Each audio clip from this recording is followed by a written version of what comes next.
B, thank you kasi ikaw yung bumuo ng pagkatao ko. Binago mo yung RB na loko-loko. Yung RB na tambay, binigyan mo ng magandang buhay na hindi mo sinukuan kahit anong problemang duman, hindi mo sinukuan kahit na mas moody pa ako sa'yo. At saka mas may toyo ko kaysa sa'yo, alam mo yan. Hindi mo sinukuan, nandiyan ka lagi sa tabi ko na alam mo pag down na down ako, ikaw pa rin yung nagli-lift up sa akin para maging malakas. Yun lang, salamat kasi sa loob ng 4 years nating pagsasama, hindi mo ako iniwan, hindi mo ako binitawan. Kahit sa dami ng problema, hindi ka umalis sa tabi ko.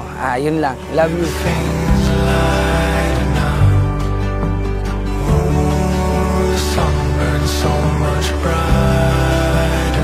B, thank you. Thank you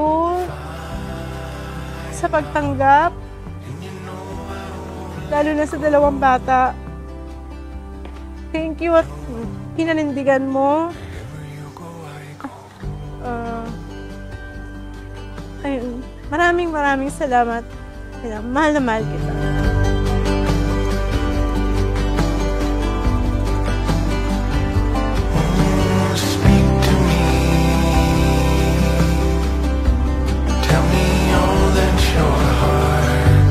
Ako yung unang-unang nag-first move, chinat ko siya. Nung una pakipot pa eh. Pero nung hindi ko na siya chinachat, siya naman yung nangulit sa akin ngayon. Ganun lang. Then, ayun na, nagkausap kami. Nagkagana kami ng loob. Actually, 3 months bago niya pa ako sagutin. Kasi meron nga daw siyang palugid na 3 months. Baka daw sa una lang magaling. Ganun. Ayun lang.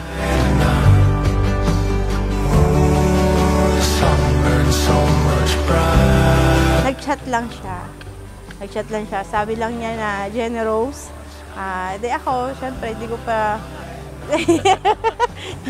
hindi ko pinapansin nung una. Hanggang sa yung sabi nung katrabaho ko, sabi niya na, sige ma'am, subukan mo. Hanggang sa nire-replyan ko, ayun, nagkaka-chat-chat na kami.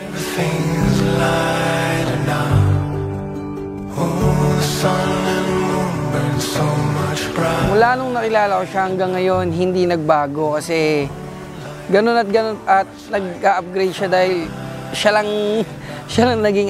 lang yung naging way para lumakas yung loob ko. Siya yung bumuo ng pagkatao ko kasi dati talagang takot ako mag-isa. Gusto ko may kasama ako lagi.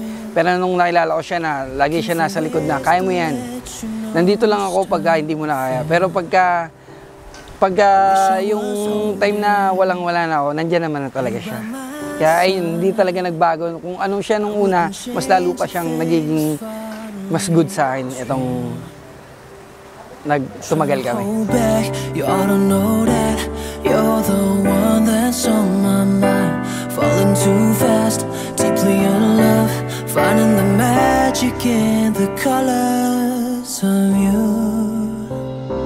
You're the right time at the right moment. You're the sunlight, keeps my heart going. Whoa. When I'm with you, I can't keep myself from falling. Right time at the right moment is you. Is you. Binanggit po ng banal na kasulatan yung pong sinasabing tinatawag na living and cleaving. Okay? In marriage, gusto ko pong ipakita sa inyo yung pong marriage. It is yung tinatawag na a lifetime partnership. The Bible says, till death do your part. I need us. I give up everything I have, girl, just for you. B, pangako ko sa'yo na masayusin ko pa yung buhay ko, lalo na kasal na tayo. At pangako rin sa'yo na mas mamahalin ko pa kayo ng mga anak mo. Ito na yung araw na hinihintay natin.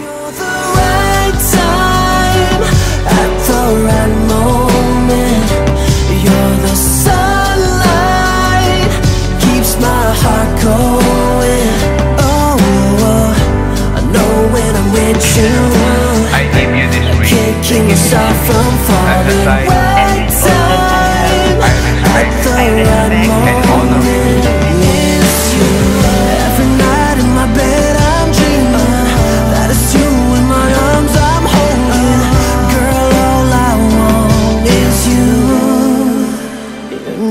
you're the right time at the right moment.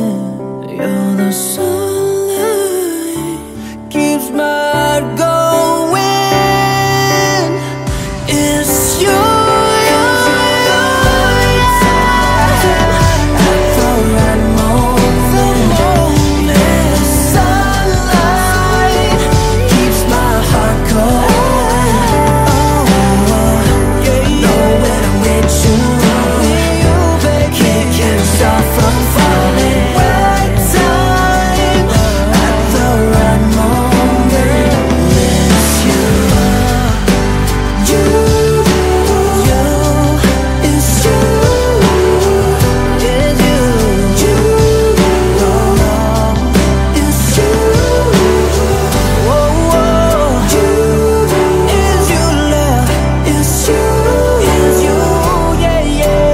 You may now officially and legally kiss your wife sa harapan ng iyong ninang at ninong.